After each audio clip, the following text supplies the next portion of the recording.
मैं इस मेले में खाली होकर आया था। सब कुछ पीछे छोड़ आया था। तर्क, बुद्धि, ज्ञान, कला, जीवन का एस्थेटिक सौंदर्य। मैं अपना दुख और गुस्सा और शर्म और पछतावा और लांछना, प्रेम और लगाव और स्मृतियां भी छोड़ आया था। मैं बिल्कुल खाली होकर आया था, खाली और चुप, क्योंकि शब्द बहुत पहले किसी काम के नहीं रहे थे। चुप और अदृश्य। मैं अथाह भीड़ में अपने का अदृश्य पाना चाहता था। निर्मल वर्मा जैसे आधुनिक और अंग्रेजीदां लेखक जिन्होंने लंबा समय विदेशों में काटा था, 1977 के कुंभ पर यात्रा वृत्तांत लिखते हुए बहते चले जाते हैं। अनंतर एक निबंध में भी वे कुंभ को देश की हजारों वर्ष पुरानी संस्कृति का सबसे जीवंत रूप कहते हैं। अब आपको आज के हिंदी के कुछ प्रगतिशील लेखकों की प्रतिक्रियाएं दिखलाते हैं। ये हिंदी के प्रगतिशील नवजागरणकर्ता साहित्यिक हैं। कुंभ का भव्य आयोजन देखकर ये अपना मानसिक संतुलन खो बैठे हैं। हिंदुओं के अति प्राचीन और विराट उत्सव को देखकर ये लगभग बौरा गए हैं और प्रलाप कर रहे कि यह सब पाखंड है। इस देश का अकादमिक साहित्यिक जगत अब पूरी तरह से मानसिक रुग्ण हो चुका है। आत्मदैन्य और हिंदू घृणा से भरा हुआ यह कवि लेखकों का समुदाय बौद्धिक रूप से विपन्न और दयनीय तो है ही।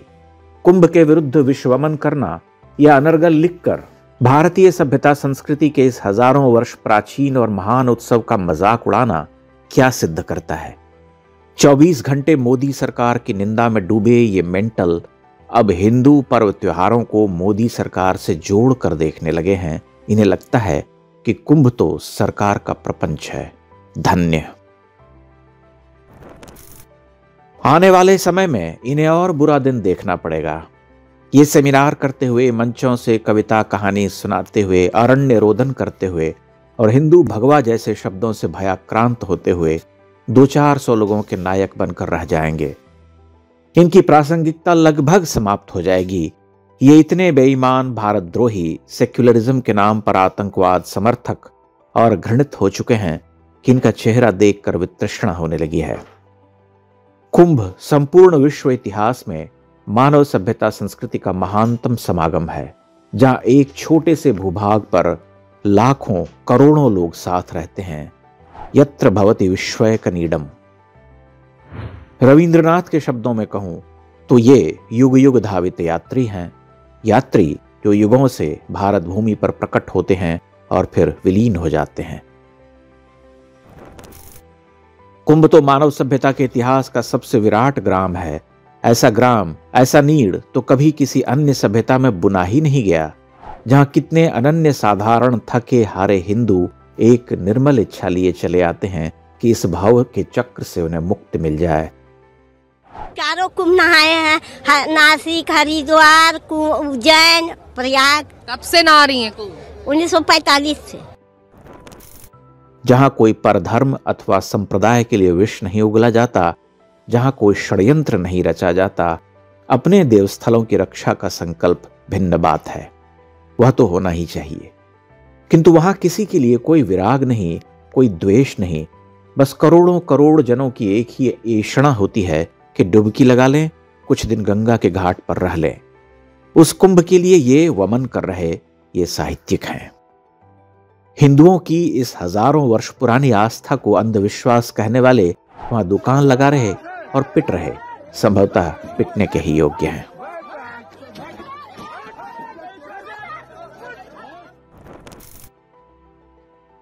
हमें ध्यान आता है, बचपन में हमने गांव में बहुत सारी स्त्रियों को माघ मेले में जाने के लिए विकल देखा था। वे कुंभ में तो संभवतः कभी नहीं जा सकी थीं, लेकिन उनकी जीवन भर की इच्छाओं का पुंजीभूत रूप था कुंभ स्नान।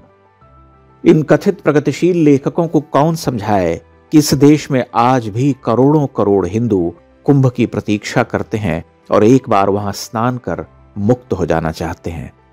अब इसमें इन्हें कुछ अवैज्ञानिकता, अंधविश्वास, पागलपन दिखाई देता है, तो इन्हें किसी मानसिक रुग्णालय में इलाज करवाने की आवश्यकता है। विलंब करना ठीक न होगा, समस्या बड़ी हो जाएगी।